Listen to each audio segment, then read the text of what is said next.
एक चतुर नार बड़ी होशियार।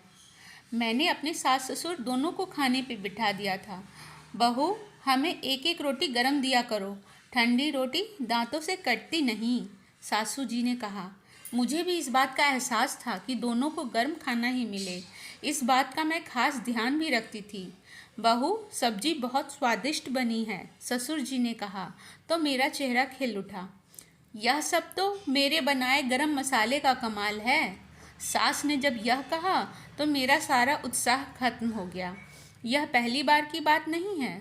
उस दिन मैंने कितने शौक से शाही पनीर बनाया, यह सोचकर कि रोज़ की हरी सब्जियों से अलग जीभ का कुछ स्वाद बदल जाएगा। तो सासू जी टेढ़ा मुंह बनाकर बोली, यह क्या बना दिया आज तुमने? जीभ का स्वाद ही बिगड़ गया। ना तो इस सब्जी में कुछ शाही है और पनीर तो मुझे नज़र ही नहीं आ रहा। खाने का पोस्टमार्टम करने में पति भी पीछे नहीं रहते। अक्सर कहते, पेट भर गया पर आत्मा नहीं, सब्जी में कुछ कमी रह गई। तुम्हें ऐसा नहीं लगा? यह बात सुनकर मैं मन महसूस कर रह जाती।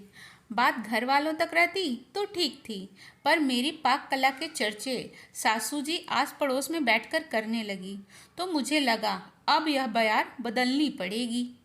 अगले दिन सुबह मैं आराम से सोकर उठी, काम की कोई चिंता नहीं की। सुबह की चाय का समय निकल गया। 9 बजने को आए, रसोई में कोई खटर पटर नहीं थी। बहू, खाना तो दूर, यहाँ तो नाश्ते के भी आसार नहीं हैं। सबको काम पर जाना है, फटाफट नाश्ता बनाओ। पर मैं आराम से खड़ी रही। सासू माँ, इतने दिन से मेरे हाथ का खाना खाकर आपकी जीभ का स्वाद बिगड़ गया होगा, तो आज से मैं आपसे खाना बनाना सीखूंगी। वैसे भी मेरी माँ ने मुझे ढंग का खाना बनाना तो सिखाया नहीं है। जब से इस घर में आई हूँ, आप लोगों को मेरे खाने में कमियाँ ही नज़र आती है।